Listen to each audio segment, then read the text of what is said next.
आप सभी पाठकों का Gurukul coaching centre Hindi special में हार्दिक स्वागत है।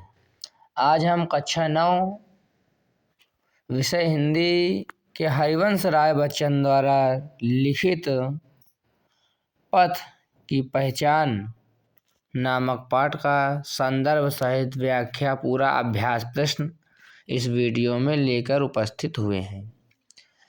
तो पहला का नंबर प्रश्नोत्तर का संदर्भ है प्रस्तुत पद्यांश हमारी पठित पाठ्य पुस्तक हिंदी में संकलित काव्यखंड के पथ की पहचान नामक पाठ से लिया गया है, जिसके कवि हरिवंश राय बच्चन हैं। रेखांकित अंश की व्याख्या इस प्रकार लिखी हुई है। खोल इसका अर्थपंथी, पंथ का अनुमान कर ले, पूर्व चलने के बटोही बाट की। इसकी रेखांकित अंश की व्याख्या है, हे पथिक, जीवन रूपी मार्ग में दिखाई देने वाले प्रतीकों को अर्थात निशानियों और संकेतों को समझो और अपने मार्ग व लक्ष्य का अनुमान लगा लो, ताकि तुम बिना भटके अपनी यात्रा पूरी कर सको। यानी जीवन की राह पर आगे बढ़ने से पहले सही समझ और ज्ञान प्राप्त कर लो। इसी पद्यांश का तीसरा प्रश्न है, कवि राहगीर को किससे प्रेरणा लेने की बात कह रहा है। कवि राहगीरों को मार्ग में दिखने वाली महापुरुषों की निशानियां व संकेतों से प्रेरणा लेने की बात कह रहा है।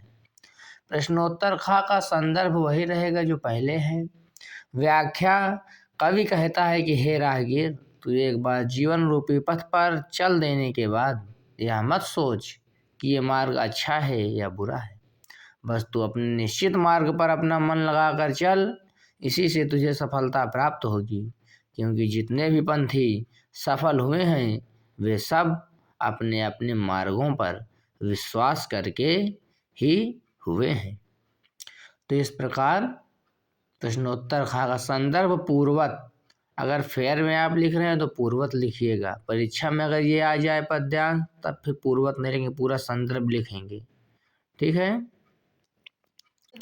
संदर्भ पूर्वत रहेगा इसका भी। प्रश्नोत्तर का रेखांकित अंश की व्याख्या, कवि कहता है कि यदि संसार में मनुष्यों के सपने दो हैं तो सत्य 200 है।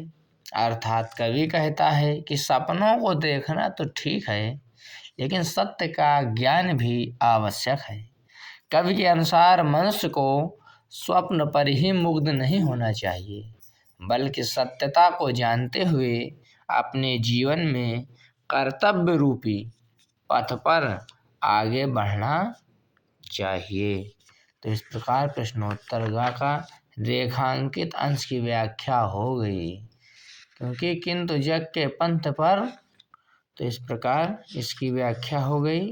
तीसरा, प्रस्तुत पंक्तियों में कौन सा अलंकार प्रयुक्त हुआ है। तो इसका उत्तर होगा, प्रस्तुत पंक्तियों में रूपक तथा अनुप्रास अलंकार है। भाषा के रंग, निम्नलिखित पंक्तियों का काव्य सौंदर्य स्पष्ट कीजिए। पूर्व चलने के बटोही, बाट की पहचान करने में काव्य सौंदर्य है। किसी पथिक या राही को मार्ग पर चलने के पूर्व उसके विषय में भली भांति अवगत हो जाना चाहिए। भाषा खड़ी बोली शैली, भावात्मक गीत शैली और कोई विशेष इसमें काव्य सौंदर्य का प्रयोग नहीं है। बाहे रास्ते का एक कांटा पाँव का दिल चीर देता है। इसमें काव्य सौंदर्य, रास्ते का एक कांटा पाँव को चोटिल कर देता है, अर्थात रास्ते का एक कांटा अनेक मुसीबतें खड़ा कर देता है। भाषा खड़ी बोली है, शैली भावात्मक है। अब इसमें कुछ विशेष समझ में नहीं आ रहा है, अलंकार दृष्टांत हो सकता है ना, रस शांत हो सकता है, ये 3 भी लिख लेंगे तो हो जाएगा। दूसरा, निम्नलिखित पंक्तियों में प्रयुक्त अलंकार का नाम लिखिए। रक्त की 2 बूंद गिरती एक दुनिया डूब जाती।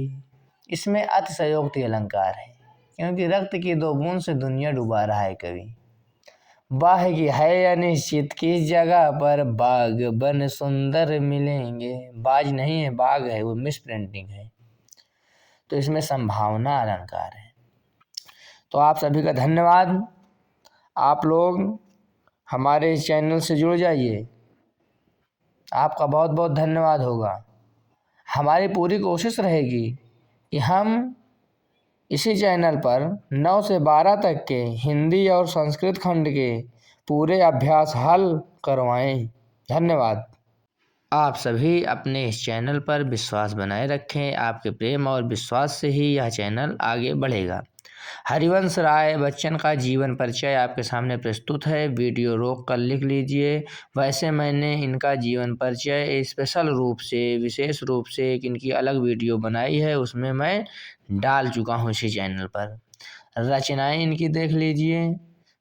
रचनाएं सब याद करनी होंगी। साहित्यिक सेवाएं आप इनकी समझ लीजिए। हमने बहुत संक्षिप्त इनका जीवन परिचय लिखा है। इसी प्रकार जुड़े रहिए इस चैनल से। आप सभी का हार्दिक धन्यवाद करता है यह चैनल।